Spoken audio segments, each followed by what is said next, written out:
it's controversial.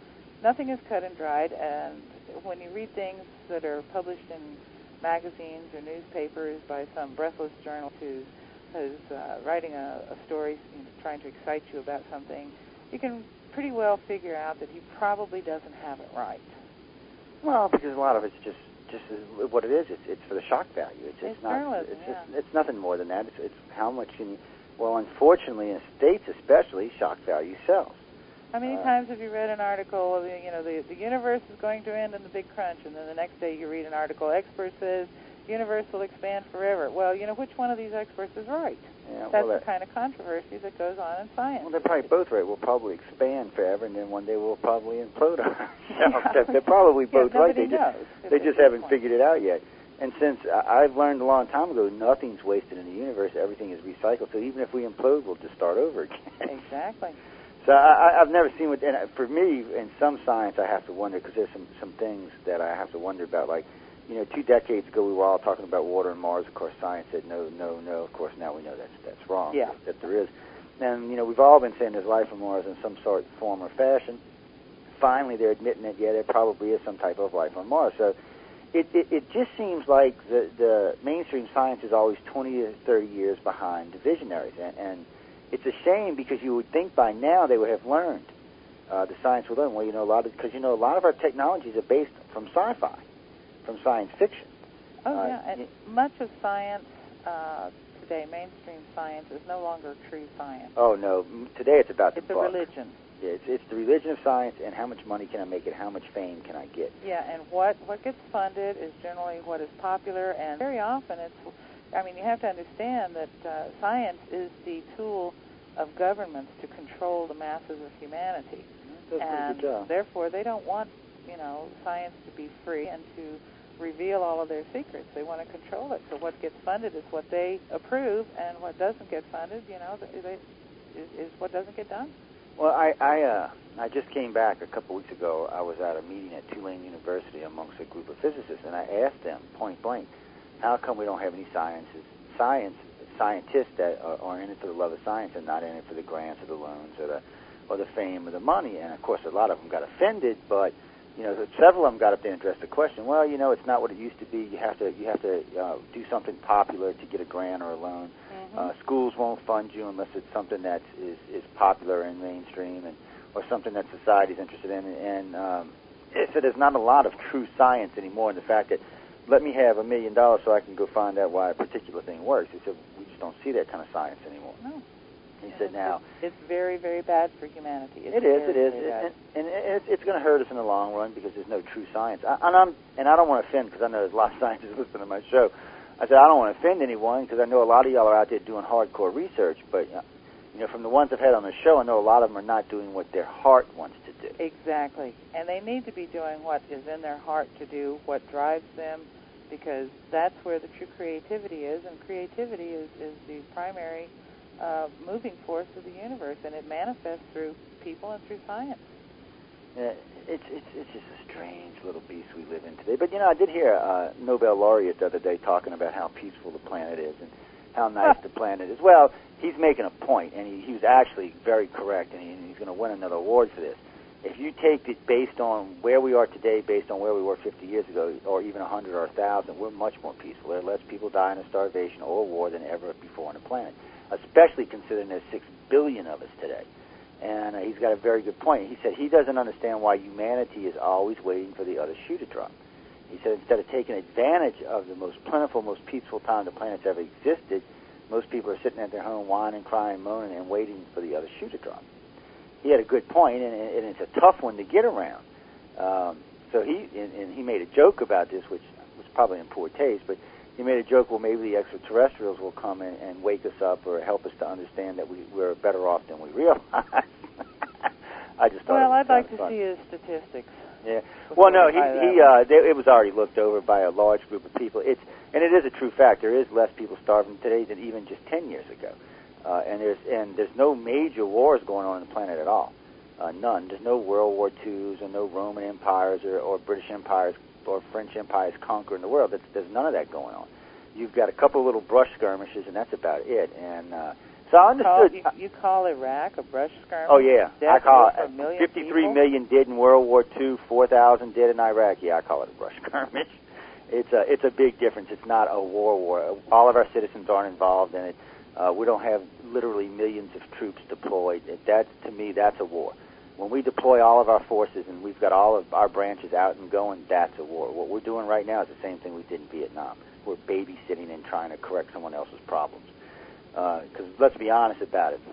If the United States wanted to, they could end Iraq, Afghanistan, and Pakistan in one swift blow without even putting any troops on the ground. Whose problems are we trying to correct? Not ours. Well, I mean, we created this problem. Oh, I agree we created the problem. I won't even argue with you there. I agree that we've created several problems on the planet. Like the pharmaceutical industry, they create diseases and then they sell you the cure. Oh, yeah, I heard our emperor the other day said that he's going to give us, at least make some of the more needed medicines free in the United States. I'm like, yeah, well, I'll wait for hell to freeze over, and then maybe we'll see that. Don't get me wrong. If he does it, it would be great. I just don't think it's going to happen. Well, I don't think just get a universal health care plan, then they don't have to make the medicines free. That's true. But you see, they don't even want to talk about that. But they can sell them for $1. Yeah, they don't want to talk about giving everybody in the States. I guess, you know what it is? Well, I don't think they want us to live that long. I think they're already worried that there's too many of us and we can't afford what we have in the country as it is. Well, there is too many of us, but I don't think their solution is the right one. Education is the right one. And I don't think going around killing people for the sake of killing people is going to help anything, because basically that's what we're doing in Iraq. I mean, there's no real threat to us over there, or in Afghanistan. There might have been, but there's not now. And frankly, they've got oil. They got oil, and we need to keep our oil supply running. And it could be a trigger for a world war. Yeah, well, the Bible says that's where the Third World War starts. They didn't call it the Third World War, but that's where they say Armageddon starts, is in the Middle East. And it's a good chance now that Iran's, launching missiles over there right now, so we might see something. But see, I worry when we have presidents like Obama in office, because he's kind of wishy-washy. He's not a very strong president, so you tend to see more stuff flare up around the world when the United States has weak presidents in office, like when Jimmy Carter was in office. I don't think there's been a truly freely elected president since John Kennedy. Oh, actually, they say since Truman Roosevelt. They say he was the last president that was elected by the people for the people. That's probably true. Yeah, because Kennedy was a give-in, and I think they realized when they did that, just like they did with Obama, they made a mistake. But sometimes I don't know. Obama's playing their game. He is now. Matter of fact, Richard Dolan a couple weeks ago was on my show, and he called him Bush Light. And by the way, I love that. Oh, he's absolutely right. I agree 100%. Yeah, I love that term. I've been using it ever since. I had to tell Rich Staines because it's a good term. And but you know what? He may turn out to be worse than Bush. He might. You might be right. There's some stuff that he's doing right now that, it was bad because day before yesterday, he was on talking about Guantanamo Bay and releasing the prisoners in the United States. Of course, Congress shot that down. They told him he's losing his mind. But what was really bad is he did this hour and 20-minute lecture, tried to run it over so the networks wouldn't pick up Cheney. Cheney came on, did a beautiful lecture, made Obama look like a total idiot, and has gone up 15 points in the polls because of this. He was at 26, now he's at like 42. And it hurt Obama bad. He sounded like a spoiled kid that couldn't get his way. That's what Obama sounded like. Oh, boy. And, I don't know what we're going to do. We haven't had a president like this since Carter. I mean, he thinks because he's the president, everything should be his way. I guess he don't understand what bipartisanship is. But it's like John Podesta, when he was talking about, the U.S. should release its documents, and Stephen Bassett's telling me about, Obama's going to be the one that gets the information out. I had to tell him, I don't know. I said, I don't think he can. I don't think he has the strength or the backing to make this disclose anything to the general population. I know in Europe they've been talking a lot, and they've been releasing a lot of information, but nothing of any consequence, nothing that's changing anything. France put out some information a few years ago. England put out some. A couple other countries did. And I said this 10 years ago. I said it doesn't matter what countries put out data until the President of the United States or the President of the UN steps up and says extraterrestrials are real, it's not going to matter. then they're not going to believe anybody else. They're just not. Nobody else has the credibility.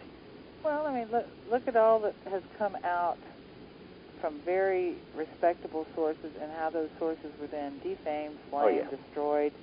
Tore down to nothing. Yeah, that's typical. You know, so it's. So what made you brave enough to get out and decide to get into this alternative world, as I like to call it? Well, it kind of snuck up on me because I keep telling people that of all the people who never wanted to know anything about UFOs or so-called aliens, I deserve a place at the head of the line, and that's true. This is not something I ever wanted to know anything about or ever cared about, or I spent most of my life dabbling in the paranormal, metaphysics, studying, reading, working as a hypnotherapist, and my range of expertise was things like past life regressions and relaxation therapy and guided imagery and all that sorts of airy type things. And you could just I didn't believe in it necessarily. I just knew that the therapy worked and that people liked it and they came for it and it was interesting and curiosity to me. And the idea of ever encountering anything having to do with aliens was, the furthest thing from my mind. And somebody, I wrote a book about, so-called biblical prophecy at one point, and somebody read it, and they said, well, you didn't say anything about UFOs in here. And I said, well, sure I did. There's a sentence in there, talking, contemptuously about the alien rapture theory, which is what I called it. And that was the extent of what I said, one sentence. And the person was appalled, and it was really strange because not too long after this was when, and this is where the high strangeness factor comes in. No sooner do you have the conversation, then things start happening. And that was not too long after that I saw the UFO with my children, and that's when I started trying to find out what the heck was that I saw, because what I saw, just simply, there was no explanation for it in normal aeronautical terms, just none. And I have a cousin who's an aerospace engineer, works at NASA, and I have people in my family who are engineers and so forth. So everybody said, what you're describing could not have happened. And I tried to get confirmation from other people that they could explain this thing for me, and nobody could explain it. And in fact, people started to say I was losing my mind. Well, I wasn't losing my mind because I saw it, and so did other people that I knew, and so did my children. We all were describing the same thing. Well, not too long after that was when my first abductee contacted me for a hypnotherapy session. And since I did not believe in this phenomenon, I was determined to prove that it was some other kind of experience. I did a lot of leading, which I don't normally do, just to try to lead the person into describing something else, like an early childhood memory, or maybe a disguised past life memory, or maybe there was some abuse in early childhood, something like this. I was deliberately trying to make it go the other way, and it didn't work. And so I'm thinking to myself, well, this is crazy. I'm reading these articles where these people say that, it's all suggestion on the part of the hypnotist, when somebody comes up with an abduction scenario. And this is clearly not what has happened here, because I know what I'm doing here, and I was not, suggesting to this person that they had an alien abduction experience. I was doing the exact opposite. And one thing led to another, and it got wilder, and I started reading about it because I was extremely curious. I read everything I could get my hands on, was reading 18 hours a day sometimes until my eyes bled. And there was just so much stuff, and there was so much noise, and so many different opinions, and so many investigators, and so little science, and it just got crazy, and I couldn't get any hard and fast answers from anybody about anything. Nobody had a really good theory that covered all of the data, because everybody had different sets of data, and it made me crazy. And since I couldn't find any answers, I started thinking, well, I've read about all of these people, who did this channeling, and of course that was another thing. Because if you start considering, say, a UFO or alien hypothesis, what does that do to the paranormal? I mean, people have been studying and talking and reading and writing and experimenting with paranormal topics for, well over a century. Are you there? Yeah, I'm sorry. I just hit the phone button. Go ahead. And nobody has ever, none of them are ever talking about aliens. How do aliens fit into that picture? Because if there's such a thing as aliens and UFOs, that changes everything. I mean, everything I thought that I had settled, I had organized in all of my little categories, it was all out the window. And this was very distressing to me. So having made a really long study for years of so-called channeling and experimental communications with other realms of experience, I said, well, if there's any way to get an answer, about any of this or any possible clue, that might be the way to do it. You couldn't necessarily rely on anything you got 100% because there's always a noise signal ratio. But I decided to try it, but I knew that I had to do it in a way and under circumstances that are a little more rigorous than, just somebody sitting down and putting on a pyramid on their head and saying, okay, talk to me. And I started this, what I called, a critical channeling experiment, which, is in a fully conscious state using a board-type instrument and with other people present, participating. It's not just a one-person thing.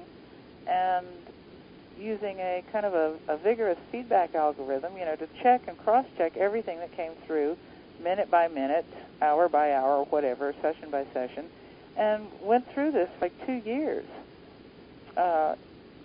once or twice a week for 2 years, until finally a signal came through that seemed to be, very intelligent, very internally consistent, and it gave some information that actually began to make some sense out of things. And of course, there were some testable things that came through, but there were many things that were not testable. But that's what you have to, when you're looking for information about something you know nothing about. That's going to be the way it is. You're going to have to hold some things in a questionable category. So that was what happened, and we started recording all of this information over this period of time, and it was delivered letter by letter, and usually nobody knew what was being said until after it was read back. You had to put your word breaks in because all the letters are delivered all in one continuous stream without breaks. So you have to go in and you have to make the word breaks yourself and, figure out what's being said. So that was, and the source identified itself and said, we are you in the future. This is not an extraterrestrial source. I mean, forget it. It's we are you in the future. So basically I'm talking to myself in the future.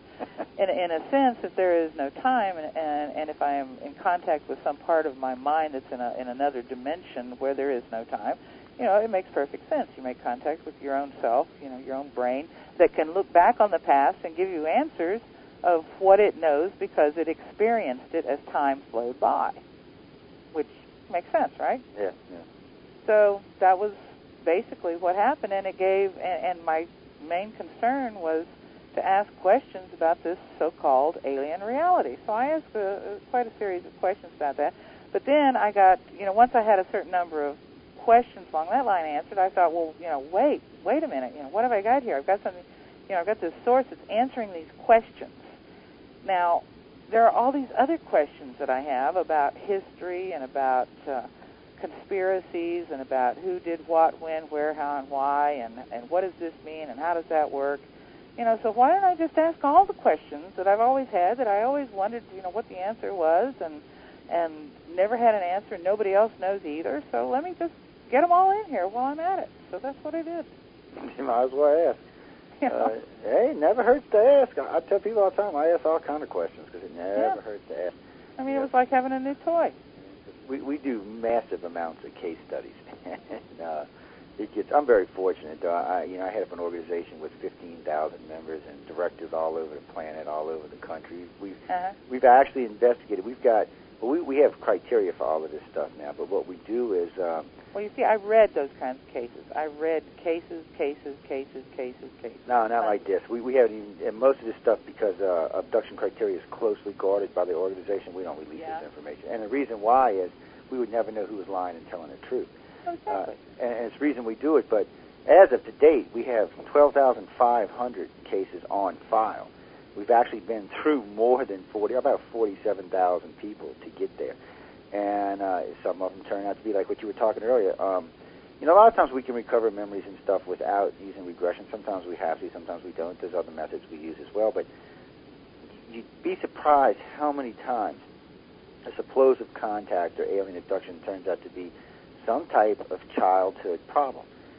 Anywhere from being abused sexually or being abused physically to several other things. I have no idea why they turn this in to an alien abduction or an alien contact or an alien visitation, but they do. And, you know, it's a shame, but all we do is refer them to psychologists because there's nothing we can do for them. You know, well, of course. It's not what we do. And basically, but what we've done, along with Yvonne Smith and Mary Rodwell and Darrell Sims and a few others, Katarina Wilson and about half a dozen others, is we're actually at about an 84% agreeal. This is a first in ufology. On all the data that we've all gathered together, which is a lot, we're on about an 84% agreeal, which has never happened in this field before. And it's major news. It's all over the place because you just don't see that many ufologists ever agreeing on data. But the problem is, in this type of research, if it's truly what it is, then it can only go certain ways. If it's something else, then it's something else, and it won't fall into those categories. And what makes this real sticky, and we tell this to people all the time, people here speak, they assume that we're saying that the 3 or 4 or 5 types of aliens we investigate is the only thing visiting the planet. And I tell them, I said, this is what we do. This does not limit anything else that may be going on the planet or anything else, contacts coming from other dimensions or across other places. I said, those are separate from what we do. And there's other people like yourself, there's other people investigating those things. And we have to investigate everything because there's no way, if you don't, there's no way of ever knowing what's true and what's not. And that's one of the biggest problems in this field is there's a lot of noise. Yeah, there's a lot of noise. That's a very good way of putting it, Laura. There's a lot of noise. Well, that was why I stopped doing it. I mean, you have the book. I put the book together because people wanted me to put the book together. They wanted to hear what my experiences had been. They wanted the material, so I put it together. But I don't do that anymore.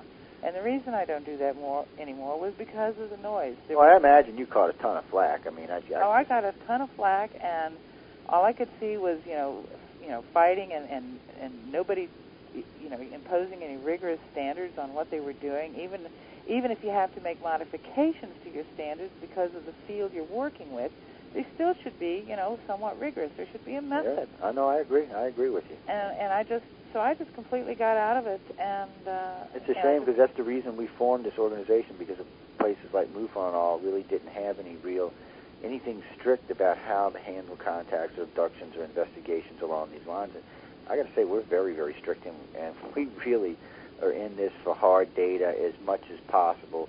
I mean, we do a lot of comparison study work too, because unfortunately, when in this particular subject, a lot of times that's all you can do because there's no physical, tangible evidence. But there is some tangible, physical evidence. There is some, and I had a case once that had some, and 2 or 3 other so-called UFO researchers heard about it, and they swooped down on this poor woman. Oh, I bet you they snatched up that. I mean, I had a private investigator who was going to pass it, to a police lab as crime evidence without any terms like UFOs or abduction or anything like that, so that there would be no prejudice in the examination. And these UFO investigators, so-called, swooped down on it, snatched, told the girl, the poor woman, that oh, you don't want it to go to a police lab. You'll get into it's a big conspiracy. They're all out to get you. This is going to cause you a bunch of problems. Da da da da da. Give it to us. Give it to us. We'll. And so what they did is they took it and they shook it out on a shower curtain. I'm sorry, I didn't mean to laugh, but that just sounds like something that some of these idiots would do. And I mean, after that happened, and watching how people's minds could, and of course, somebody who has really, really had an experience, and they are traumatized. Yes, they are. I mean, they're traumatized to a level that's almost impossible to imagine. And, basically, in my opinion, a crime has been committed. Yes, it's one of the things I say all the time, and I get complained about because I say it. Well, so if you have a crime, somebody has been taken against their will, and very often they have been supposedly raped. In some cases, they have been. Yeah. I got to say, when I first got involved with this 25 years ago, the first time somebody told me that, I looked down, I'm like, well, you're just stupid. And but after really getting into the field and spending as long as I have been in it, I realized that some of these people were actually telling the truth. Yeah. And there was these physical things going on. And actually, there's a lot more than that goes on. But, it was just surprising to me. And it does depend on what alien species we're talking about, too, on some of the things that are happening. Reptilians are famous for having fun with the ladies. So. Oh, yeah. And they're actually quite famous. They're not quite as evil as everybody thinks they are, but they're not real nice guys. So. I think they are more evil than anybody. Well, a lot of people do, and I do understand that, because there's a lot of things that suggest that they're quite a bit evil, which there are some things in there, but we learned a long time ago, because of the amount of people and witnesses we have, that they're not the most evil by any means that are visiting the planet. The human-type aliens are much, much more vicious than the reptilians are. But I don't want to take anything away from what they're doing either. People get confused, like when they hear us talking. This is just levels of bad is what we're talking about here. We're not saying that either race is really good. And I got a firm rule. I judge everything by its actions. So, I have people from time to time that tell me they have a really good experience with the reptilians or the human aliens. But I asked them, did they call you on the phone and say, hey, Jane, can I come pick you up? Can I do this to you? Can I do that? Well, no, they just come and took me. I said, well, they abducted you, which in this country is a crime punishable by death. It's you can't go around kidnapping people. It is a crime. In some states, it is punishable by death, some by mandatory life sentences. And if it was a diplomat or something, it would be an act of war with another country. So I said, I don't understand how y'all can consider this a good experience if they took you against your will. Regardless what happened in the abduction, still they took you against your will. So I've always had this thing about judging them by their actions. And until they start calling them up on the phone and say, hey, Laura, you know what? I want to come take you out to dinner, and I want to tell you why we're here visiting the planet. That is a legitimate contact. If they come take you in the middle of the night or the middle of the day or on your drive to work or while you're sitting having dinner, no, that's not. No. That is an abduction. Yeah.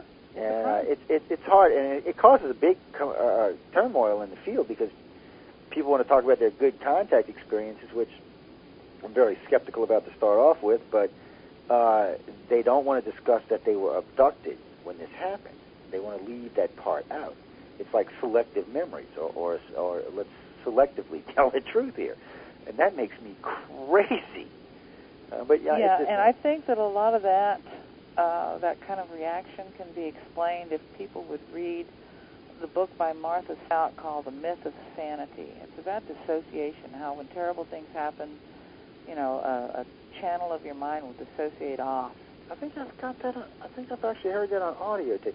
See, I'm very funny. I don't have much time for reading now, so any chance I get, I'll find someone to either transcribe a book for me onto an audio file, or if it's already out, because a lot of books are these days, so I can plug it into my CD at work or in my car while I'm driving. Because I got to tell you, I do a lot of research on proxy while I'm on the road, because we do a lot of traveling, and it's just easier for me. Or now, when I do read, sometimes it's like when we're doing other shows, because I own a station. A lot of times when I'm producing other shows, and I'm just, while the show's on, a lot of times I'll sit there and read, or I'll listen to something else, and because I can listen to the shows anytime. They're all on archive, so it's not possible. Oh, Karen said hi, by the way. I forgot to say that. I've seen her in the virtual auditorium a few minutes ago. Tell Karen hi. She heard you. And we hope to see you here soon. Yeah, I'm hoping they go over to France this year. I'm sure Karen would love to go over to France. We might not get her to come back. She might stay over there, and poor Richard would come back, have to raise the kids all by himself and stuff. Oh, he likes it too. Oh no, I know he would. It's I always see it's quite beautiful over there. I got a lot. Like I said, I got a lot of friends that travel over there. I've got a standing invitation to go spend some time in Italy. I just haven't had the chance to do it, and so I'm planning on doing that hopefully next year sometime. They got we're working with a group over there restoring a church, and the reason I got involved because my last name is Montaldo, and there's a big Providence up there that's Montaldo, and they actually contacted me. And I come to find out, they got a church up there. They're restoring all the artwork. The church about 1,700. About 1,350 years old. And get this, in one of the murals on the wall is 2 UFOs. That's when they heard my last name, they contacted, and then when they heard what I did, they were even more fascinated. Oh, that's amazing. It's a high strangeness, huh? Yeah, it is. That's exactly what it is. It's one of those things that, it's like when you were talking about one thing led to another, to another, to another. I think sometimes people, and I hate to use this word, but I think sometimes people are chosen for certain jobs. I don't know who's choosing them. I don't know if it's aliens or some higher order, and I hate to even speculate on that. But I have seen this too many times. I've seen normal, everyday people doing something entirely different in their life, all of a sudden get wrapped up in this. And for no other reason than that they ran into this person, and then this came to their attention, and this, and then that, and then this, and the next thing they knew, they were writing books, or they were so involved in this, they were doing reresearch, and in a lot of people... It drives me crazy. It does, and a lot of people, and a lot of times it just takes over your life for a while, which there's no normal explanation for this. No, there isn't, and that's why I became so desperate. And like I said, when I said I was reading 18 hours a day, this went on for like a couple of years, and I became so desperate for answers because there was so much noise and so much BS. Well, there's a lot of BS. And that's why, I said, well, let me try this and see what happens, because I'm obviously, I felt so desperate for answers that here was a lot of information that was really scary. I mean, when you thought about it, it was really scary, and it needed an answer. So that was one of the reasons. I mean, I was driven by a sense of desperation. But even so, I wasn't going to let my sense of desperation, take possession of my mind and make me believe anything that came down the pike. So we get this set of answers, and for years. I mean, this started in 1994. For years, we considered it to be just. It's just an interesting artifact. Oh, yes, they say this is going to happen. Isn't that quaint? Well, blah, blah, blah, New World Order, control of society, blah, blah, blah. Oh, that's just, how... Because back in 1994, none of us could conceive of how we could get from there to here. We couldn't conceive of something like 9/11. Oh, yeah. And it was just so, and then they talk about coming ice ages and climate change, and they were talking about this, 14 years ago. And so in that time, back in 2001 is when everything that they were talking about in 1994, at that point it was like, 5-6 years before, it all started happening. And that's when I started thinking, wait a minute, what have we been doing? Let's look at this again here. Because what they're saying, there are not exact details on every point. There is some noise in that material also, because that's just the way things are. I'm not a perfect receiver, and the conditions are not always perfect. I do the best I can, and so there's some noise. But damn, it's a marvelously consistent body of material, and it surprises even me.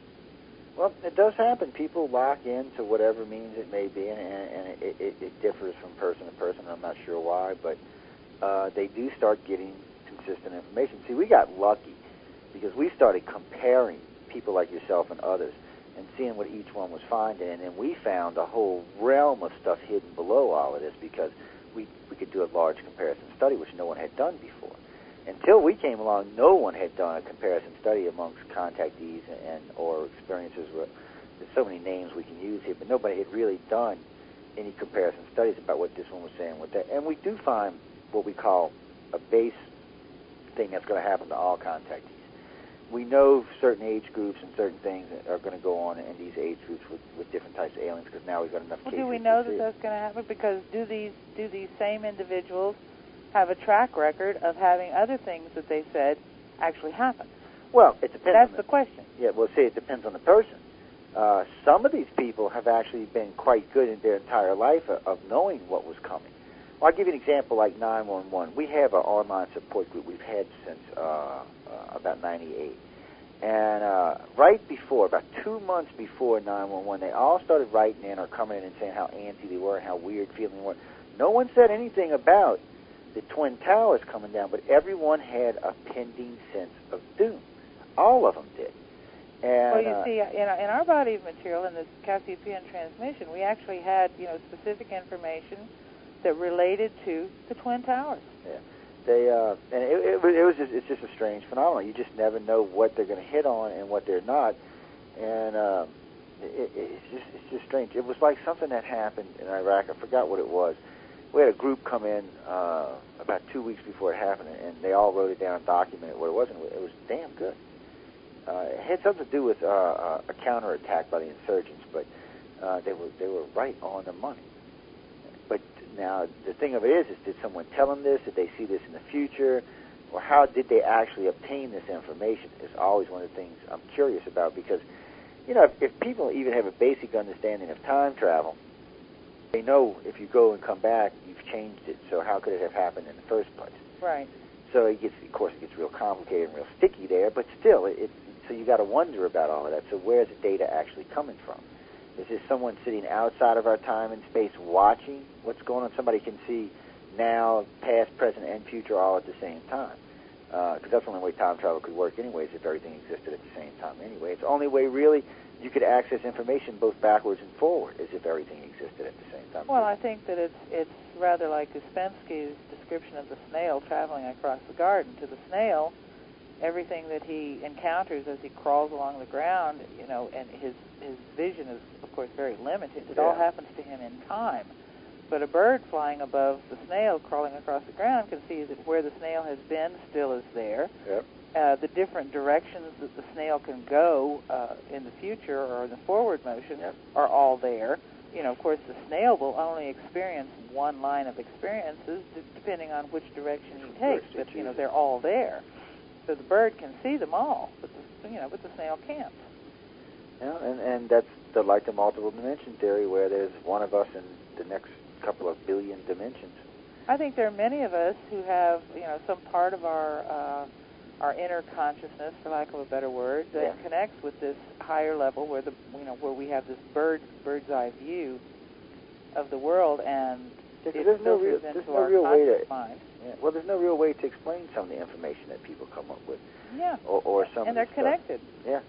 And many people have it. They have these feelings, and it is amazing to see how accurate some so-called psychic predictions, for lack of a better, I hate the terminology. Well, that's a good point, Laura, because we have discussed this in many times over the last 10 years. The terminology, both in ufology and paranormal, is so out of date for the time that it's there really needs to be new terms. We need a new language for it. We do. I agree with you 100%. We really do need a new language, and it's a sad thing, because I like the word ufology. I'm not a ufologist. I do abduction research. I don't study UFOs. Yeah. So, but yet, I mean, what's the word paranormal really mean? Yeah. That's the thing, and that's a broad term when you say paranormal. And psychic phenomena. I mean, what is it? Yeah. What is a psychic phenomenon? I ask that question all the time, but I get chewed out for asking that question. Yeah. Well, what do you mean? What is a psychic phenomenon? I said, well, what is it? I mean, I said, and then of course they'll list like 30 different things. I'm like, well, wait, they can't all be psychic phenomena. I said, we got to pick something here, y'all, and say this is a psychic phenomenon, and this is this, and this is this, and they don't want to do that because it limits what can be said and done, and we want to hold them. I've been told that we're trying to hold them to too strict evidence criteria, but we're not. I just want things to be labeled. But there's another thing, because there's several groups of scientific researchers that are working in, quote, paranormal. Yeah, paranormal.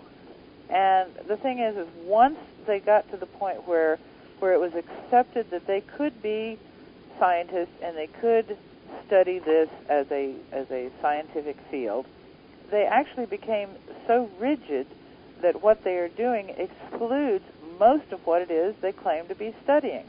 They want to spend all their time having these little meters, and people coming in and running trials and looking at cards and so on and so forth, repeatable experiments. That's what they want to do.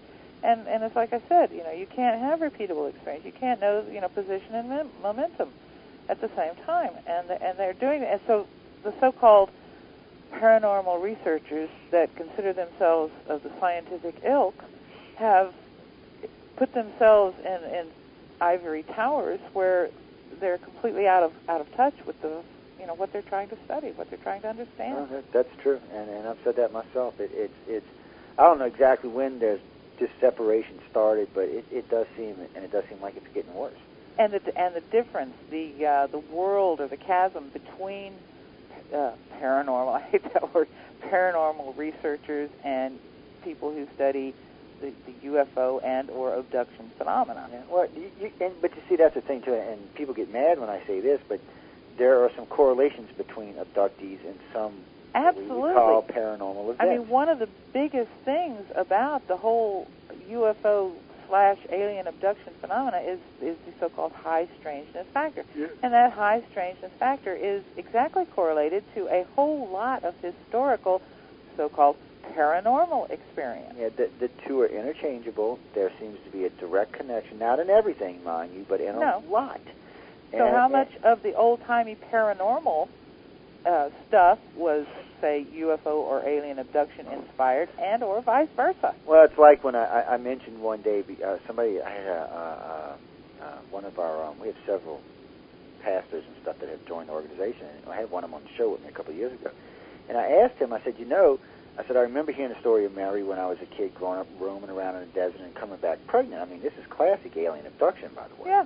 And, well, he got offended, and he said, well, what are you saying, Jesus Christ is an alien? I'm saying it is a possibility. I didn't say it, you did. That's what I said. I was just saying, guys, I mean, Ezekiel, that's classic alien abduction. Mary, that's classic alien abduction. And, of course, I've been heavily criticized, which I don't mind. I mean, I'm a big fairy boy. experiences. And how much of this so-called fairy experiences and a lot of the gremlins and stuff that we're seeing back in the day were not actually extraterrestrial. See, there's no way for us to know because none of us were there, and we need to know because we need to know what would actually be considered paranormal, for lack of a better word. What about poltergeist phenomena? Well, poltergeist is one of the oldest recorded phenomena. And where does that fit in? I mean, it's a tough one. And apports, disappearing objects and reappearing objects. Oh, I don't even want to talk about things like that because my keys go. Laura, I got the damnedest luck. Sometimes I will set something down. I mean, set it down like right here in front of the computer where I'm sitting. Get up, go get a coat, come back, it's gone. Then I'm looking all over the house, and then all of a sudden I'll come back and it's sitting right where I left it. I'm like, okay. Now, to me, that's just irritating to start off with, and I don't know what it is. The cat walked by twice. My friend tells me the other day, he said, well, maybe your dogs are getting it. I said, I don't think so. Man, I said, what, they're getting it and bringing it back? They're not that smart, guys. Come on. And that's one of the reasons I call this book High Strangeness. That's a good name for it. That's good. Well, so far, most of what I've read in the book, I've been all right with. I know when I'm always leery about the word channel, and I'm not going to lie to you, but because I've met. You know what? I'll be honest with you. Have you ever met Nancy Leader? That's what she's the one that interacted with her years back on Mike Lindemann's. Well, she's the one that actually made me have a hard time with channeling. Before that, I actually thought it wasn't that bad of a thing, but she did this Zeta Nancy talk with me. Oh, this stuff was so horrible. It's not even funny. Girl, halfway through the show, I had to start laughing. I'm like, and then because I'd get confused. I'm like, well, who am I talking to? Nancy is a Zeta, and I said, why can't I just talk to the damn Zeta myself? And she got mad at me, but I wasn't trying to be offensive. I was trying to understand, because I'm a researcher, and when you tell me stuff, I want to understand it. So she kind of tainted my view on channel a little bit, but fortunately, I've got some friends like Tuesday Miles who are working the paranormal field that are actually really good and really legitimate researchers. Yeah. And well, they have I welcome. I've had people come and they've brought various kinds of electronic meters, ghost meters, and set them like around. That, yeah. And when we're working, we can bury those needles. I mean, and I don't know how it happens. I can't tell you. I can't explain it to you. Because you're drawing on that energy. That's why. And we've had so-called poltergeist phenomena happen when we're sitting at the board, and it's always funny because I tell people, they say, well, you're going to have a session of table tilting, and I said, let me tell you what, if that table moves, I'm out of there. I'm with you on that. Time to leave, buddy. A friend of mine wanted to go. He said, we're going to go. He wanted us to go on a ghost hunt with him. I said, let me tell you what. I said, because I live in New Orleans, and there are lots of ghosties down here. I said, if I walk in and the ghost even looks at me, I'm gone. He's like, what do you mean? I said, I'm out of here. He said, let me get this right, Jay. He said, you'll go chase aliens down, but you won't talk to God. I said, you're right. I'd rather mess with the aliens. I said, I got a rule. Don't mess with dead people, and they won't mess with you. Yeah, I mean, I had one, ghostly encounter when my grandfather died. One of those experiences. One of those revisits, yeah. Yeah, when somebody dies and you hear and experience it. Yeah. He was in the hospital and I was at home, and he basically came home and all kinds of poltergeist experience, sounds and effects, but nothing was moved, nothing was changed. That's why I refer to it that way, because it was just auditory. But that's the only one I've ever had, and that's the only one I ever want to have. For me, channeling is done in a brightly lighted room, and there's lots of people around, and there's a lot of conversation that goes on the whole time that it's going on, and if it can't, I mean, come on, if you can't establish contact with a source that is robust enough that it can interact with you as a normal, conscious, fully functioning human being, and the other people around you, what good is it? That's true. That's a good point. Because if you gotta sing chants and light candles and do incense and all that nonsense and go into a trance, that's a disabling profession. Yeah. And see, that's a good point. I mean, if it can't work when there's other people around and it's busy, then you're right. I mean, you might as well just move on to another source because there's just something not working there, or something not right. I invite you to read it and well, I'm gonna finish it, and I'll probably get you back on after I finish it, but. So far, I mean, I haven't really had any problems with it. And I heard so much flack for poor Richard. And, when I first got this, I was like, because I literally, for some reason, ICAR they consider us ufology's policemen. We get, anytime anything goes on in ufology that someone don't like, we get emails. Well, I literally got 300-plus emails over this book. Uh-huh. And some of them were taken up for you. Some of them were criticizing Richard for endorsing it. Some were criticizing you. But it was a platitude of different things going on here. Uh-huh. So, and when I'm not busy, I actually respond to my email. So I wrote back to all these people, and I said, well, why don't you tell me exactly what the problem was? And why do you have a problem with this? And why do you have a problem with Richard having a problem? Or why do you have a problem with Richard endorsing this? Because I'm curious, And the only word I ever heard was a channeling word. And I said, well, if you're going to just criticize someone for channeling and not go and take everything else at face value, then don't bother me. I mean, you can't just pick. It's easy to pick one thing out of any book and criticize it. That's not hard to do. Anybody can do that. I can find something to criticize in every book I've ever read, regardless how good the book is.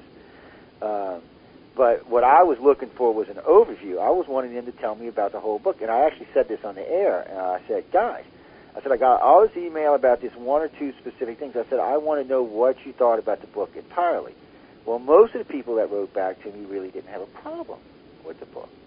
So, they were picking on that one thing, and I said, well, why don't y'all contact the lady, ask her how she does it, which I thought you explained in the book, but I still said, why don't you write to the lady, ask her, maybe she can help you understand. And then I said, well, you know what, screw all of this. I talked to my wife and said, why don't you give Richard a call, see if you can get her on the show, and we'll just discuss this on the show, and everybody can listen, and everybody can make up their mind from the way. Now, anyone who's listening to this show knows you are obviously not a nutcase, okay? I hope not. Well, I mean, if they're listening to this conversation, it's not that hard of a thing. It's not like you're off saying crazy, outlandish stuff or anything along those lines. So, people need to pay attention sometimes. And I honestly, I got to be honest with you, I think a lot of this attack on Richard is Richard's getting kind of famous now, and I think they were just picking on Richard. I really do. I don't think it was anything more than that. Let me say a couple of things about channeling itself. There's a lot of people who consider Pythagoras to have been, father of mathematics, who have done many great intellectual things and philosophical things, and he had the Pythagorean school and so on and so forth. But not a lot of people know that Pythagoras used a channeling device similar to what I do. I mean, I don't go into a trance, I don't channel, I don't even consider myself psychic, But he used a device that was on wheels, like a planchette, and it pointed to letters or figures or whatever and spelled out messages. There's, the most respected so-called channeled material in the history of channeling was delivered by a board-type device, a prosthetic device. I refer to it as a prosthetic. It's like a translation device. There are a lot of people who immediately say, "Oh, well, if you mess with a Ouija board," and it's not even a Ouija board. It's a big circle, and I have a little round plastic thing. It's almost like writing letters on a circle. I just have a special board, and you can buy one. Anybody can buy one. You're using this so they have a tool to communicate with you with. Right. Yeah. And the thing is that people get crazy and they say, "Oh, you're going to get possessed if you use the board." Well, let me tell you, if anything interacts with you when you're using a board, it is something that is already there. You just have not been aware of it because it doesn't have a means of speaking. It doesn't have a voice. It's already there. And if you're using a board, all that does is just give a voice to what is already there. And wouldn't you rather know that it's already there and then be able to and have the knowledge to deal with it? than to just go along your whole life and have something, hanging around you that you can't get rid of. That you can't get rid of, yeah. So, that's just one thing. And the other thing is that the criticism about the use of Ouija boards, because remember, they were so popular. They sold it as a game in Walmart. They're still popular. They're still popular. Whatever. And all of a sudden, there was a movie made by Hollywood about a case that was not presented as it really was, because there was some guy on the internet, some magazine, and he did a complete study, fairly recently of this case that the movie The Exorcist was based on, and it was a boy, and there was a whole lot of really interesting things.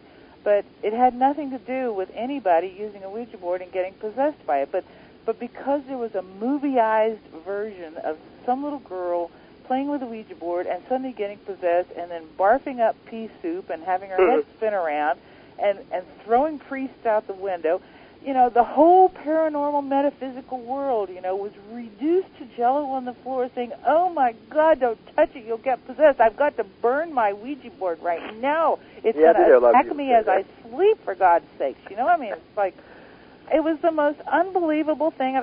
So all of these people who one would think were rational and intelligent were being stampeded away from something that is a really unique tool for psychic and personal, internal investigation because of a movie. Yeah. Well, the Ouija is board that astonishing?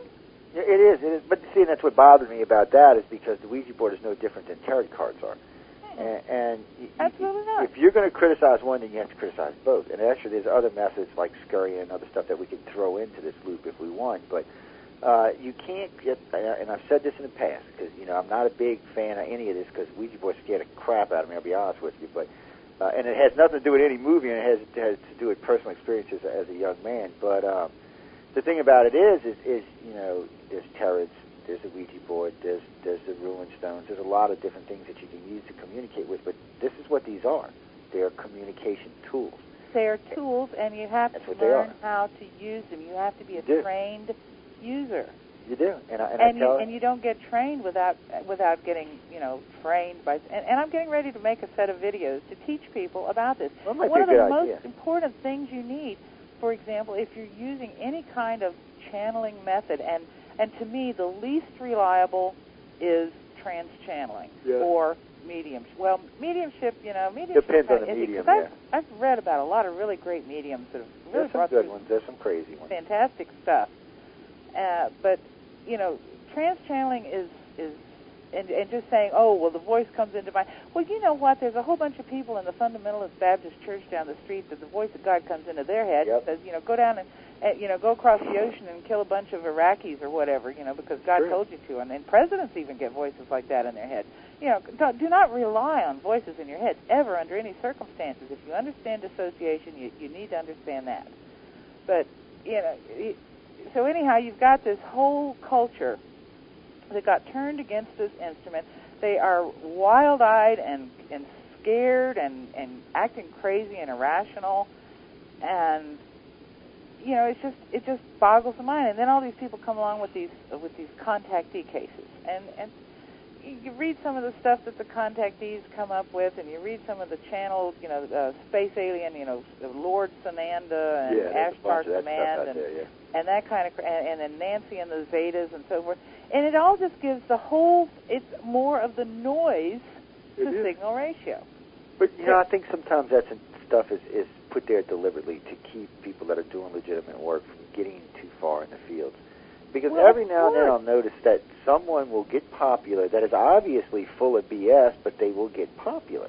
And they manage to get their books published, and they become best. I've got a whole bookcase of it. I call it the Mumbo Jumbo Shelf. And it's true. And all of a sudden, and see for us, because we do the base study, so we have the base things that happen in abductions. Now, of course, there's this other world of I don't want to call it BS because somebody's telling the truth out there, but a lot of it is just that. It's interpretations by the individual which are wrong. They're not correct. A lot of times you can only interpret things with your own life experiences, and sometimes your life experiences don't equip you for what you're seeing. And some things we simply can't understand because we're just not that evolved yet. Yeah. And so, of course, we're going to put this into human terms, which are not going to be correct. That's why I tell people all the time, people get mad. They say, well, that contactee's obviously lying. I said, but they're obviously a contactee. I said, so if they've had experiences, but they're lying, what's the problem? And I said, what they're doing is they're in order to make this work in their own lives, they're incorporating this whole big realm and story around it so that it'll fit into whatever it is that they believe in. And, of course, that's wrong, but, what can you do? You can't acquire, you can't just, there's a theory that if your mind is pure and you come into direct contact with the object, something out there, that you can have full knowledge, that you can, embrace it, or it will merge with you, or whatever. There's some kind of metaphysical mumbo-jumbo theory, right? Well, the fact is that knowledge is based on a structure, a system, preparation. For example, if somebody who knows nothing about cars or automobiles encounters in a pure state of mind an automobile engine, all they'll see is a pile of metal and pipes and wires. Yep, that's all we're going to say. But if you have somebody who is a trained engineer, he has a structure, a framework, and he encounters this automobile engine, he knows exactly what it is, what it does, and how it works. Yep. It's the same thing with paranormal phenomena, with channeling phenomena. You have to have a structure. You have to have a framework. You have to have theories that, on which to base your knowledge. And you also have to be open enough to say that all of this could change. I can throw all of this out the window with that additional piece of data that changes everything. And it could be anything. I tell people all the time, don't get your mind set. Don't become too dogmatic in your views. I said, because I've been in this field 25 years, and I can tell you myself at least a dozen times I have changed my mind based on new ideas or new evidence that's come into play. Yeah. And I get accused of, because sometimes, I change my mind. I write something, and it's based on everything I know at the moment. Yeah, then 6 months later, I've learned something else, and I'll write something, and I'll say, well, formerly, this is what I thought, and now, I learned this, and so this, and then I get accused of changing my story. No, you changed your mind, and I've said that. I've been accused of that. And somebody told me one time, well, I heard you 5 years ago say this, and now you're saying this. I said, because 5 years ago I didn't have all the pieces of that puzzle. I said, now I do. The only people on this planet who are absolutely certain are psychopaths. Yeah, you're not kidding about that one either. But hold that thought for a minute, because we're going to have to take a quick break here so we can let our break time get into the rerun queue. Guys, we're going to be back in about 10 minutes. I want everyone to please stay tuned to UFO Undercover. I'm your host, Joe Montaldo. I'm sitting and speaking with Laura Knight-JadczykThe. And I just had that name perfect, too. Jadczyk. I'm sorry, y'all. I'm trying not to mess her name up because I want y'all to remember who she was. But we'll be back in a few minutes, so everyone please stay tuned and listen to the music.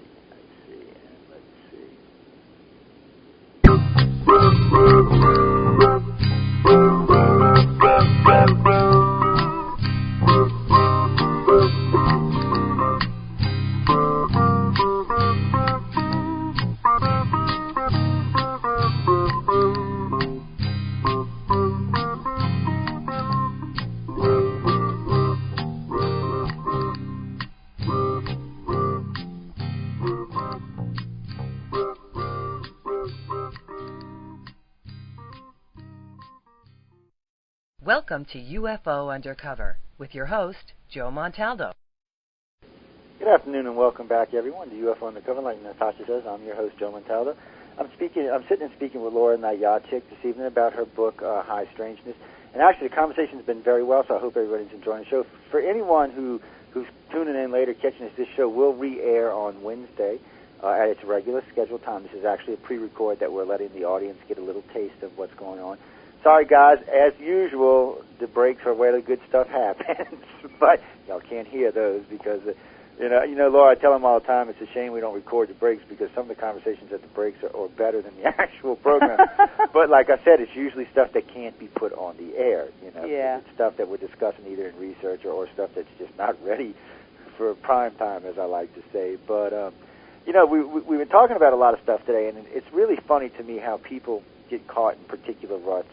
Or they break out of particular ruts, like religion itself. They just get stuck, and they can't see beyond that. And, I like I said, I have no problem with worshiping or being spiritual or anything along those lines. It's just I don't see where religion is actually serving a purpose in mainstream society anymore other than causing problems.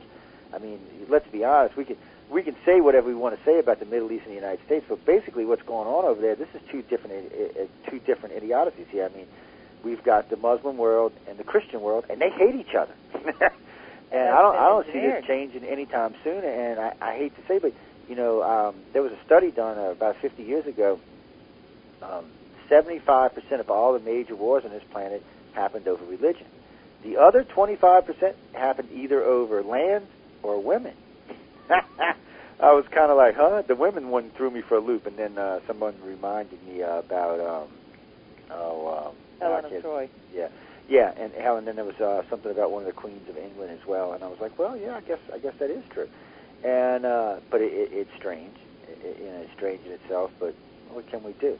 Well, I think the need for that many people have a need to make contact with the transcendent. I think that's the urge for religious experience, and that is taken and twisted by man-created religions and twisted and used and thwarted for personal agendas or purposes. Like they use people's urge for this transcendent experience to get them involved in a religion, and then they begin to gradually degrade the religion, and then they use the adherents of the religion to, in the name of this God, in order to have this transcendent experience, you must go kill these people over there because they are threatening your transcendence, is what I think happens. But this need that people have is very real, and I think we should honor it in a certain sense because there's a lot of power in people getting together and having some kind of a ritual communion, so to speak. And it doesn't have to be just enacting certain things in a mindless sort of way. I mean, an example is there are groups of women who get together now who talk about their abuse experiences, and this might even work for people who've had abduction experiences, and they get together and they build a bonfire and they talk about their experiences, each one of them, and each of the others acknowledges that person's experience. They may write something down about the experience on a piece of paper or on, have some object, and they go around a circle, and then at a certain point, then they will take that paper and they'll put it in the fire and they'll burn it, and maybe they'll sing before, sing afterwards, to get themselves harmonized together, to sort of connect their chakras together. And it can be a very moving and transcendent experience, and they can have a lot of relief, and it enables them to go on with their lives, people who've had very painful and troubling experiences. So when you have people who have, who have a difficult time dealing with life on a day-to-day basis, because let's face it, reality sucks. I mean, when you face reality, and this is one of the little things we just mentioned on the break, reality is depressing. You get depressed. I mean, there's just no question about it. And you have to have some way of making contact with that part of yourself that inducts creative energy into your being so that you can continue to go on and deal with this reality that's being run by psychopaths, to your detriment. That's how I feel about religion. I think the spiritual mutually agreed ceremonial. Let me get rid of the word ritual. Ceremony for groups is very, very powerful. And I think that it does. if we could find rational ways to deal, and not a set of actions that somebody else prescribes for you. Find out what works for you, for your group. Create your own ceremony, and every situation, could have its own ceremony. You make it up as you go along. It has to be meaningful in a dynamic and interactive way with the universe in which you live. Well, no, it's a good point, and it's like when I was young and would see the suggestion or the power of prayer, for lack of a better way of saying it. But I've seen sick people get healed. I've seen other things happen, and so I know group consciousnesses can affect our everyday reality, and they can affect our own everyday realities. And I know the need to believe is strong in humans. I don't know if we necessarily need to believe something. Well, we need to know something. We need to know that there's something higher than ourselves is what it comes down to. I'm not sure why we need to know that there's something higher than ourselves, but we do. I mean, literally, we need to know that there is more to the universe than just us and what's going on this planet. And it's a fundamental basic need for all humans. It doesn't matter what walk of life you come from or where you are or what you're doing. It's something that we all need. It's just a need that we have to have and we have to fill. I'm not sure where it comes from. It's almost like, Laura, it's almost like there's a void we're trying to fill. Well, I think what it is partly is that, number one, we need to feel this connectedness to other human beings. Yeah. We're doing something together. That's the first thing. And then, as I was mentioning earlier, I think that there is some part of us that extends into a higher reality. And so that part of us that is in that higher reality also connects with parts of the other people that are in the higher reality, and it helps us to induct energy into ourselves from the creative side of the universe. There's something very mystical and mysterious and real and powerful, and I'm not suggesting that anybody should, create, voodoo dolls of George Bush or Dick Cheney and start throwing them on fires or anything. But, don't give them no however, idea. if you feel so inclined, let me know the exact time you're going to be doing it. Oh Lord, don't be giving the crazies ideas now. I'm just joking, people. You know how they are. They'll be writing you, sending you voodoo dolls. There is something very powerful about connecting your minds together by looking in the same direction, having the same aim, and that's one of the reasons why I think that the world is the way it is. Why they have created so much division among human beings. You've got racial strife and tension. You've got men against women. You've got ethnic tension. You've got this country against that country, the New Agers against the Catholics, against the Protestants, against the Scientologists, against the Mormons. All of these different groups and everything are incepted and created, I think, by pathological people and designed to just put people at each other's throats. And human beings really need to get together right now because we have a problem on this planet and we really need to solve it. Well, it's one of the few times that in our society that we have the ability. I mean, we have the internet now, so we can all link up. We could do it. Yeah, there's no excuse not to get together anymore. Yeah. Everybody's ideas, thoughts, and designs can be put forward and expressed. And geez, just look at the blogs all over the internet now. Everybody's got a voice. So, I mean, we need to come to some kind of coherent understanding. We need to come together, and the thing is when we come together, let's agree on some standards for what we're going to consider to be evidence of this or that, and also let's exclude the pathological people from our communion because they're the ones that come in and start whispering and spreading rumors and lies and creating discord and taking down the tone of any kind of higher aspiration. We need to exclude them and get together with real human beings who have real empathy, real compassion for one another, and agree that there are many different ways to the top of the same mountain. You can go up many different paths, but we're all going to the same the same mountaintop. We need to get together. It's true, but it's what happens. I think is mainly it's ego that gets in the way. Pathology. I'll give you an example. About 7 years ago, a friend of mine came to me and said, Joe, why can't we get the ufologists to agree to a set of guidelines for abduction research? Yeah. I said, well, I'll tell you what. I said, I'm fairly well connected, and I know quite a few of them. I said, I'll come. Oh, God. This turned in, and still, we're 7 years later and still haven't done this. And this turned into a nightmare like you wouldn't believe because, when we contacted like Jacobs and Hopkins, they went off in two totally different tangents with it, which I was surprised because usually they're kind of close together. Oh, no, Whitley went off on his. And by the time it was all said and done, we ended up having like 21 different, but no one was even getting close. And so I even... Nobody was agreeing. No, nobody would agree. So I said, I'll tell y'all what, I'll even make it easier on y'all. I'll give y'all some guidelines.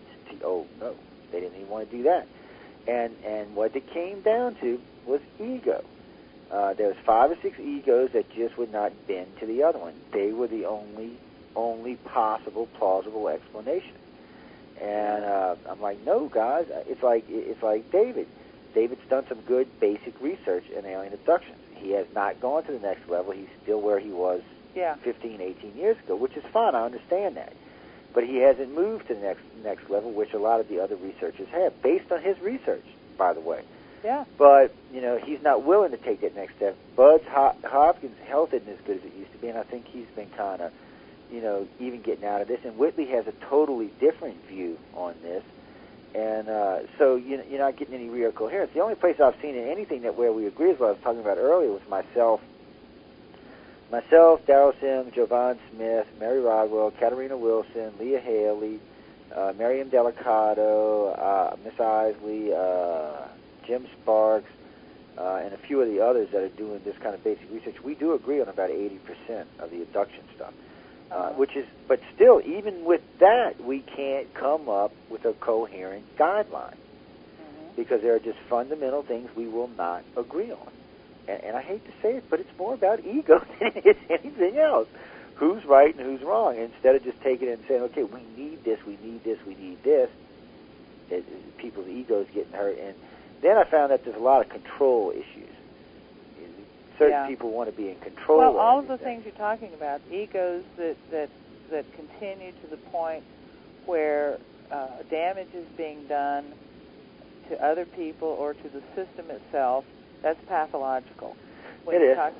When you're talking about people who, they can't let go of their emotional attachment to things, that's pathology. It's a kind of sickness, And people, all kinds of people with those pathologies are involved in any kind of study or research because, people with pathology naturally gravitate to positions of power. I tell people all the time, I have a big ego. You can't be in this field and not have an ego. It's impossible because you'll get squashed. There's a healthy ego, though. But I tell them I will never let my ego get in the way of my research or my own personal life. Exactly. I'll be like, well, nope, You can't survive without an ego, and we're not talking about that kind of. We're talking about an entrenched inability to see another person's point of view, to see a basic central point of view where everyone can agree on something. And that's half of ufology.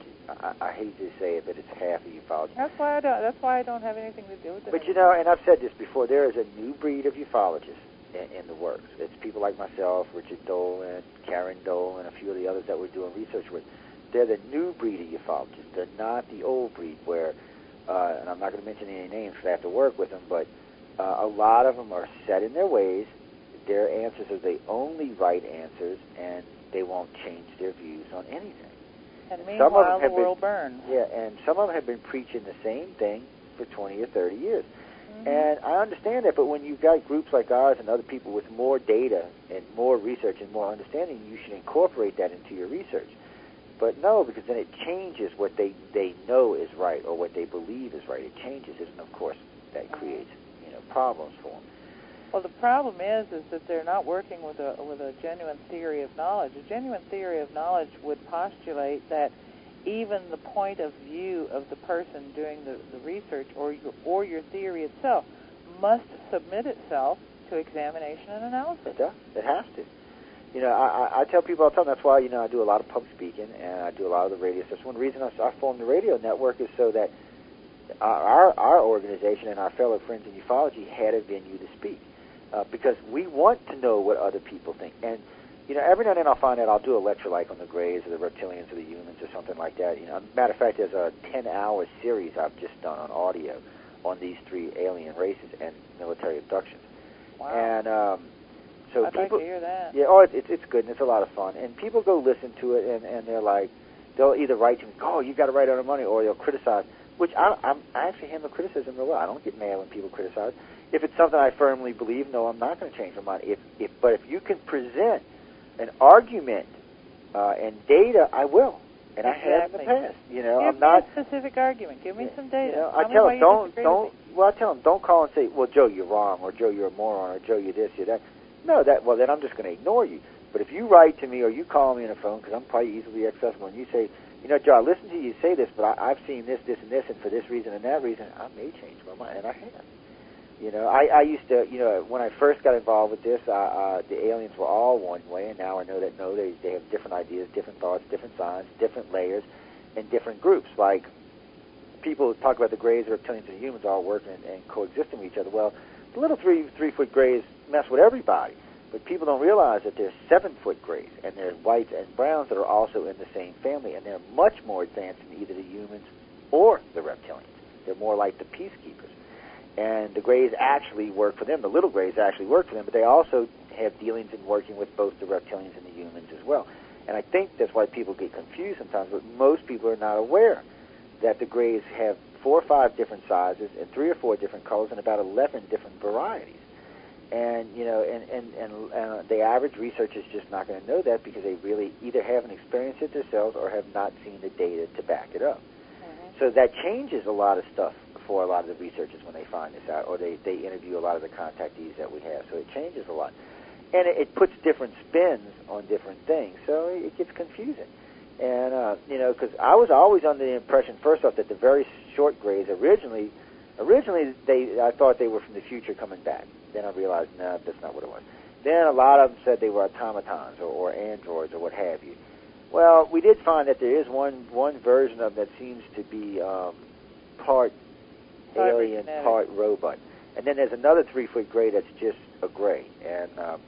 And so you have both of those, and they seem to have ties with all what's going on in this planet. And then you have the tall ones that are either related to them or they deal with. And this is all information that, you know, it's hard to get. There's not a lot of people talking about it. Well, then you're going to enjoy reading this book because, you know, this Cassiopean transmission talked about all these different varieties and types and so forth long before there was any information available such as you're describing. Yeah. And see, that's the thing, and I'm sure that you're going to catch criticized because you're talking about more than one alien. Because some of these contactees get really mad when you talk about more than the little 3-foot gray. I'm thinking, well, baby, you're in the wrong realm. That's just one little alien that works for somebody. I'm like, I don't think you're missing the whole thing if that's all you think that's going on here. Yeah. And but you know, you're going to catch criticism. There's a zoo out there. Yeah, there is. There literally is.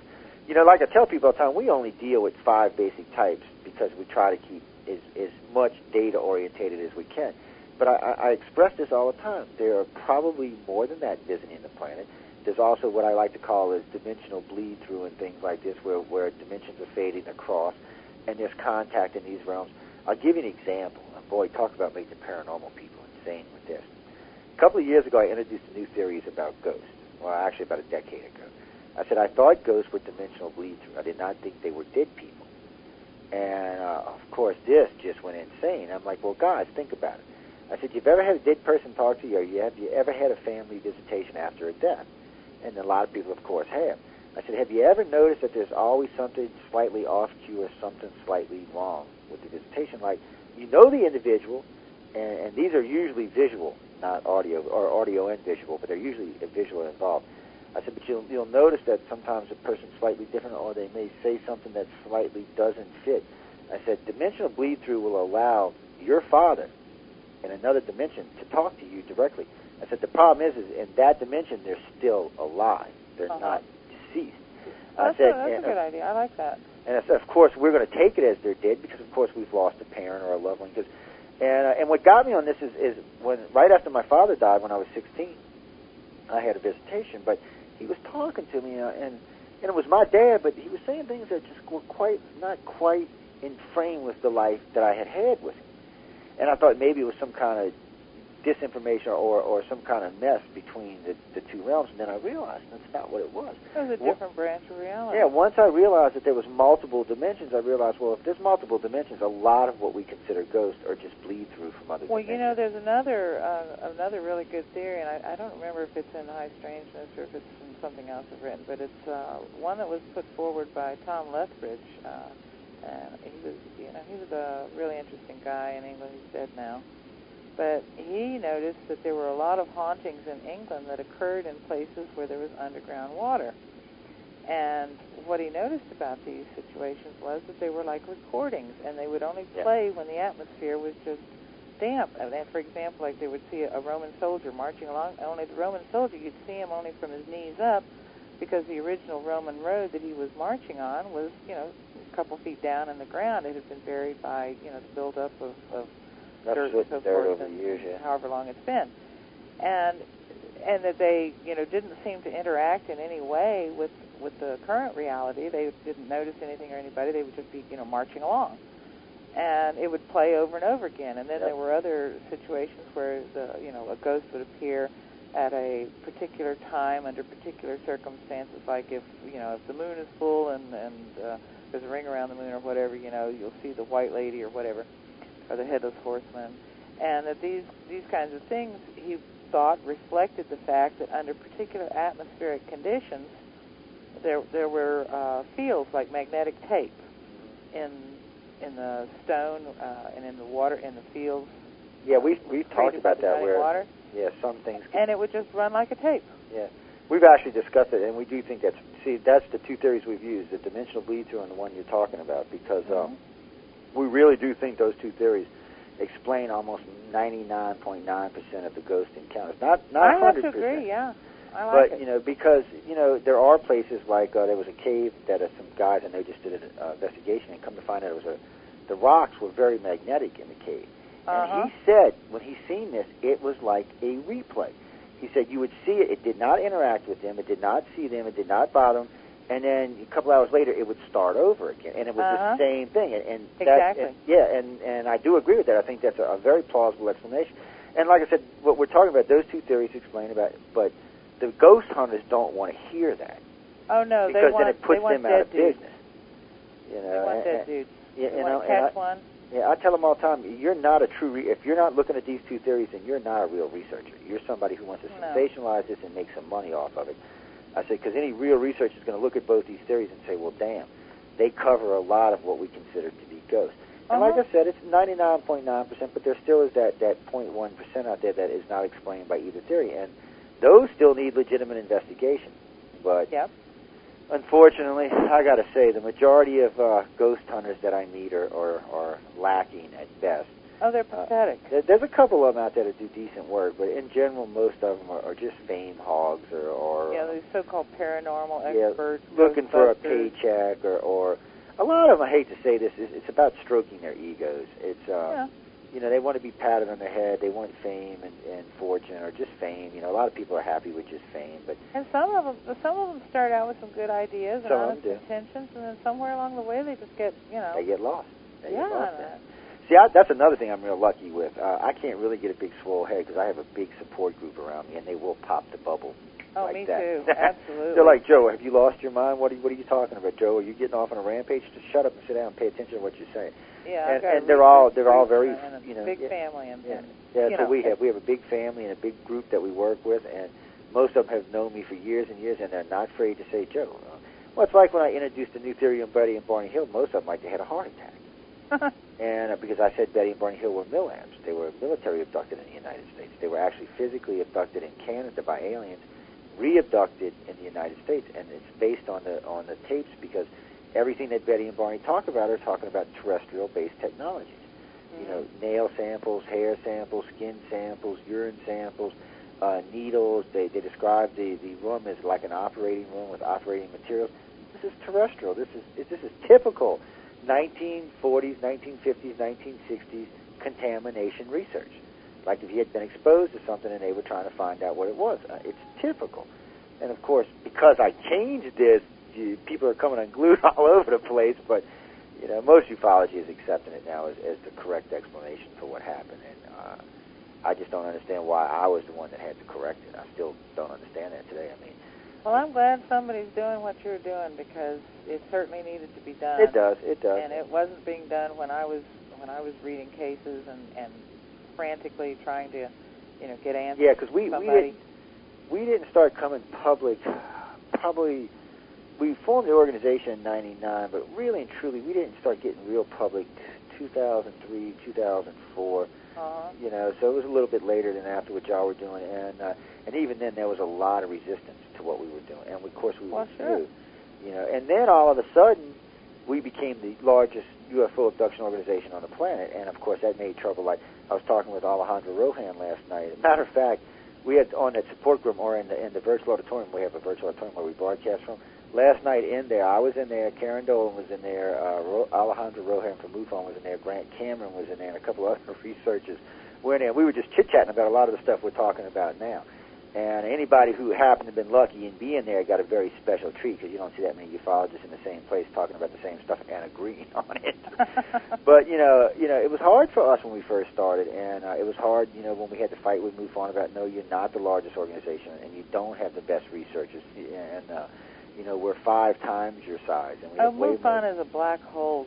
It is. Collect cases and they disappear. Well, that's Alejandro asked me last night why I formed Icon. That's what I told him. I said it was the black hole of Calcutta. I said I would send in 3 months worth of data, and 2 years later I'm still waiting for a reply. I said enough was enough. I said I couldn't do that anymore. I said my directors will submit something to me, and if they don't hear from me back in a week, I get a phone call. Hey, Joe, did you read that case I sent you? What did you think about it? And we'll discuss it right then and there. And that's the way it should be handled. Yeah. But, you got to do what you got to do. What else? I was going to ask something else, and my whole brain just went.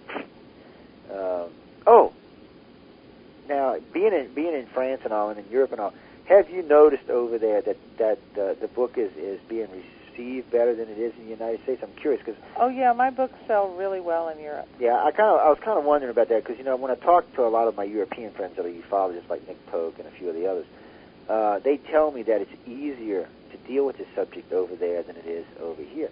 Oh, and of course, that bothers me because I consider the Brits to be more uptight than the Americans. Yeah. But yet they still accept this subject. Well, I've got it out in French and Spanish, and it's being translated into German. Oh, and the French and Spanish versions are doing really well. I mean, it's. Well, it sounds like it's going to do okay, and I don't think, and like I said, I'm glad having you on today because this little interview today, and I'll get Lynn to bring you on in the future again, but this interview today is going to dispel a lot of the BS flying around the internet and through ufology now. So it should make Richard's life. I don't know if it'll dispel anything because people will believe what they want to believe. Yeah, well, I'm hard to get away from, and my network. Richard came over and checked me out himself. Yeah, and that's see, why that was he the wrote thing, what he wrote, and he wrote it because he knows we talk. We spent a lot of time talking and interacting together. Well, see, now he can say, well, you know what? Because everybody considers me very skeptical to start off with, and sometimes even rude. He can say, well, Joe Montaldo interviewed her. It's posted to the internet. Why don't you go listen for yourself and formulate your own opinion? And that will help. It's not going to give her to everybody by any means, Laura, but it will help a lot of the dissension that's been going on now. Because in the interview, you sound really bright. You're doing a real good job of articulating yourself. You don't sound like some of the like Billy Myers and Nancy Leader and them, which is what I think people were expecting you to sound like. And so right off the bat, that's going to make Richard's life that much easier. And he'll get that much less BS over it. And still, I don't know why they're picking on him about it anyway. If they got a problem, they should write you. Yeah, and I think it's a concerted effort. I think there's a group of people out there right now that just want to pick on Richard. Yeah, well, the thing is, what he's doing is a really fantastic piece of work of exposing, just how much is really going on. And if they can use, me and my so-called weird ideas to smear him, that's something they're going to try to do. And people shouldn't really let them do that to Richard. No, I don't think they should. If I could take it back and say, Richard, you shouldn't have written this nice review for my book. We shouldn't have published it in the book. Whatever. But how are we going to know that just by telling the simple, honest truth as we see it, that all this was used to try to hurt us? And but that's typical. That is just typical in today's ufology community. So I'm hoping all the people of goodwill who care about Richard, just if you care about Richard, you don't have to care about me. Yeah. I got to be honest with you. I think this was brought about by some of the old timers. I think there's some jealousy issues going on here. Because with the exception of maybe 2 other speakers, Richard's probably one of the more prominent speakers in the field right now. And I'm thinking that some of the laymen and some of the older ones are a little jealous of it. And it's causing him a little problem. But he came in here and he brought some method. Yep. And he brought scientific methods to the whole issue. And he's dealing with data, with facts, not belief, not leaping off into, there's aliens on Mars. I mean, that's a hypothesis. Yes, it is. Well, it's a good point, too, because that's exactly what it is. It's just a hypothesis. There's no real proof to it or anything. There's all kinds of things that are possible. There's some things that are plausible. There are a few things that are hypothetical.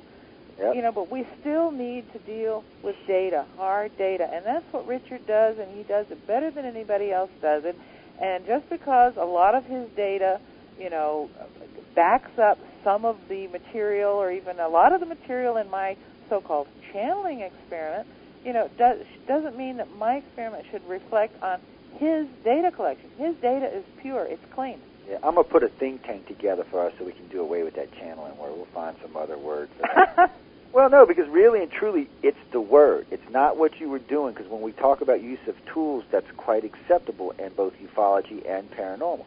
It's just the word. People, they hear it. And it's because of a select few people out there. It has nothing to do with the overall groups that are out there. It's just 3 or 4 people who use the word channeling. That, of course, makes everybody else. And see, you're not doing what like the other channelers do. You're not like what like Nancy and them do.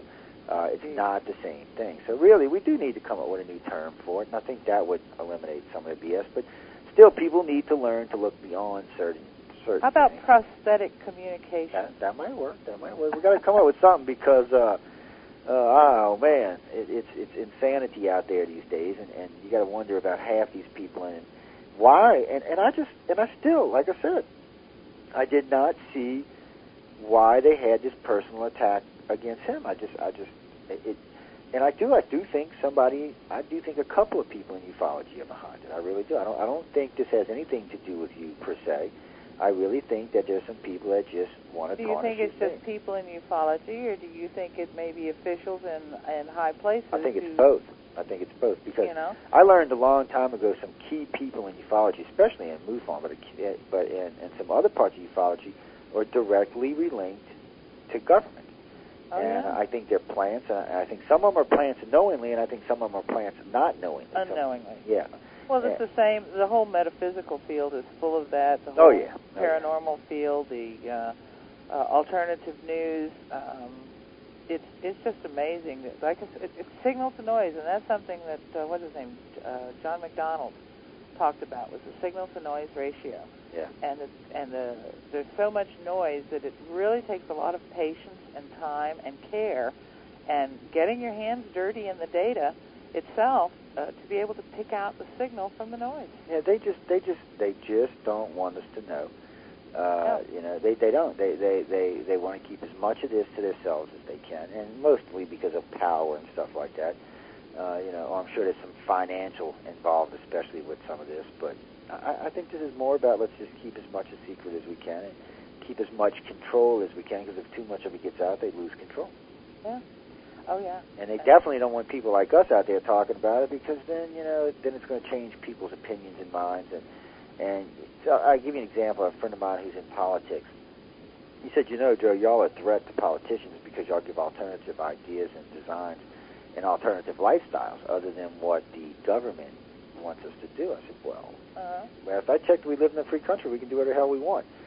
And I said, I know they're trying to take those rights away. I said, but as of now, it's still a free country, and we should be able to live and do what we want to. And I said, you just sound like every other politician that just want to keep control and make us all just do what you want us to do. I said, but that's not what we're here for.